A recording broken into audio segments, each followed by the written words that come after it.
Laban na, panibagong araw, panibagong karanasan. Ang Team Laban na ay dumayo nga dito sa Barangay Bakero dito sa lungsod ng Cabanatuan. Pupuntahan kasi namin ang sikat na vlogger na si Team Katoto. Kilala nga dito ang Team Katoto dahil sila ay namimigay ng libreng ulam sa mga kabarangay nila. At ang ulam na yan ay walang iba kundi tilapia. Kaya naman para sa amin ay kakaibang experience to. Meron nga raw kaming 5 screen na papandawin ngayon. Eto nga tumawid na ang Team Laban na sa mga pilapil. Dahil pupuntahan nga namin yung patubig kung saan nila inilagay ang screen. Sabi nga ng Team Katoto ay ibibigay nila sa amin ang makukuha nilang isda. Nakakabilib nga ang Team Katoto dahil araw-araw ay may nakukuha sila at ipinamimigay nila sa kanilang kabarangay. Ayan nga si Kaloy at tumawid na sa kabilang panig dahil tutulong nga daw siyang mag-angat ng screen. At eto na nga ang unang screen. Tingnan natin kung marami ba ang laman.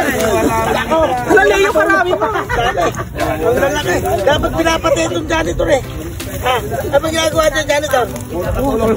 Eto, tingnan naman natin ang pangalawang screen kung marami ba ang laman. Ayan nga't makikita mo na nagtatalunan ang mga isda. O diba walang kahirap-hirap sa tulong ng screen na yan ay nakahuli na tayo ng pang-ulam. Ang Team Katoto nga ang gumawa ng mga screen na yan para nga naman madaling makahuli. Uulitin ko mga kababayan, ipinamimigay nga lang yan ng Team Katoto. Ayan nga si Katoto, yung nakapalanggot, kumakaway pa. Nakakatuwa nga ang naisip niyang ito dahil libreng ulam sa kanyang mga kabarangay. Kaya kayo mga kababayan, kung malapit lang kayo sa Team Katoto at gusto nyong pumandaw sa kanyang screen, aba mag-follow, mag-comment at mag-share ka na para ikaw na ang kanyang mapili. Isipin mo yon, instant ulam na. May 3 pa nga tayong papandawin ngayon kaso doon na sa bandang Barangay Lagares. Kaya naman biyahe na tayo dahil karatig barangay lang yon. Kakataba nga ng puso dahil dito sa Barangay Lagares ay may sumisigaw ng laban na. Napapanood nga raw nila ang ating mga videos. At ngayong araw ay mapapalaban tayo sa putikan dahil ang 3 nilang screen ay matatagpuan pa sa gitna ng bukid. Ito na nga't aalamin natin kung marami nga bang laman ang pangatlong screen. Hindi, wow,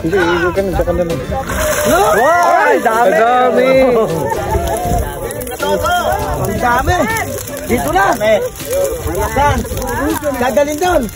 Wow! Grabe! Ang dami naman yan! Imagine nyo mga kababayan, araw-araw ganyan. Ngayon, tingnan natin kung marami ring laman ang pang-4 na screen. Oh! Ayun na! Nako! Ito, napakarami! 4 po yan. Hindi pa po tayo isa ron na hindi po nang pakulong natin, hindi pinakunin natin. Yan po yung... Grabe, walang kahirap-hirap ay mayroon ng uulamin ngayong hapunan. Napakagilas talaga ng naisip ng Team Katoto na ito. Ngayon ay pupuntahan naman natin ang kanilang panghuling screen. Medyo may kalayuan nga ito at kailangan na nating tumawid sa puti. Siyempre, dahil kami ang Team Laban na, walang atrasan to. At dahil anak nga kami ng Novo Ecijano, sanay kami sa bukid. Laban na, laban na. Laban na katubigan. Ay! Kakala ng tilapia. Laban na. Wala pa matutula sa atin. Kahit mo sa pinanggalingan ito, masakit pa natin.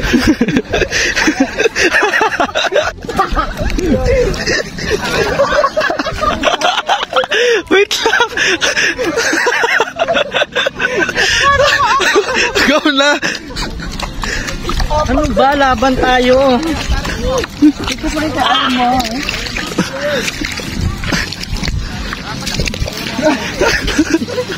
Ikaw pa ang puta!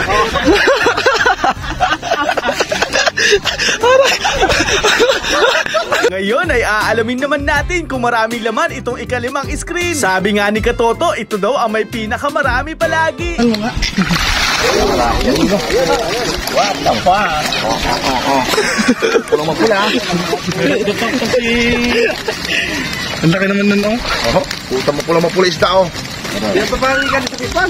Oo nga, puta. Live na live, oh. Nakahito rin. Kaya yung mga mapula punto. Oo nga. Ikaw ba yung sabi na piston ba yan?